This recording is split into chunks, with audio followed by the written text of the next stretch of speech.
కరీంనగర్లో రాష్ట్ర స్థాయి ఫీల్డ్ అసిస్టెంట్ సమీక్షా సమావేశం నిర్వహించారు. ఈ కార్యక్రమంలో పలువురు ఫీల్డ్ అసిస్టెంట్స్ పాల్గొన్నారు. రాష్ట్ర అధ్యక్షులు మాట్లాడుతూ క్షేత్రస్థాయిలో పనిచేస్తున్న ఫీల్డ్ అసిస్టెంట్లు సమస్యలను వెంటనే పరిష్కరించాలని కోరారు.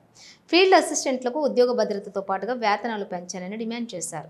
కనీస వేతనం ప్రస్తుతం చెల్లిస్తున్నటువంటి 12,190 నుండి 26,000 ఇవ్వాలని డిమాండ్ చేశారు. పెండింగ్ వేతనాలు విడుదల చేయాలని అన్నారు.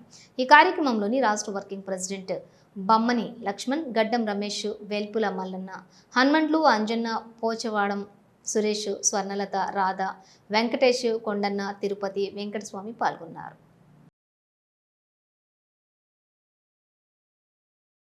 మా ఫీల్డ్ అసిస్టెంట్ అసోసియేషన్ రాష్ట్ర ప్రెసిడెంట్గా కూడా గత 20 సంవత్సరాలుగా బాధ్యత కొనసాగుతున్నాను.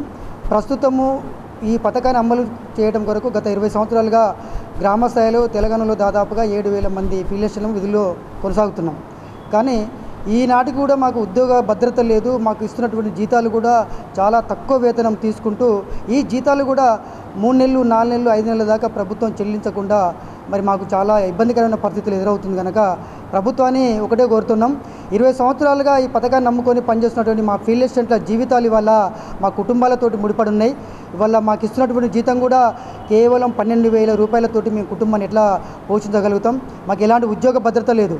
సేమ్ టైంలో ఇదే ఉపాధి పథకంలో పనిచేస్తున్న వివిధ కేటగిరీలకు సంబంధించిన మా పైస్థాయి ఉద్యోగులకు పే స్కేల్ ఇవ్వాలన్నటువంటి ఆలోచనతో ఈ ప్రభుత్వం కూడా కొంత ముందుకు కొనసాగుతుంది. మాకు ఫీల్డ్ అసిస్టెంట్లకు ఉద్యోగ భద్రత కల్పించాలి. మా కాంగ్రెస్ పార్టీ మేనిఫెస్టోలో కూడా మన జరిగిన ఎన్నికల్లో స్పష్టంగా పెట్టడం జరిగింది. ఫీల్డ్ అసిస్టెంట్లకు ఉద్యోగ భద్రత కల్పించి వేతనాలు పెంచుదామని మొన్న జరిగినటువంటి ఎలక్షన్లో కాంగ్రెస్ పార్టీ మేనిఫెస్టోలో పెట్టడం జరిగింది. ఇవాళ మేము అదే అడుగుతూ ఉన్నాం. 3 నెలల నుంచి మాకు జీతాలు కూడా చెల్లించడం లేదు.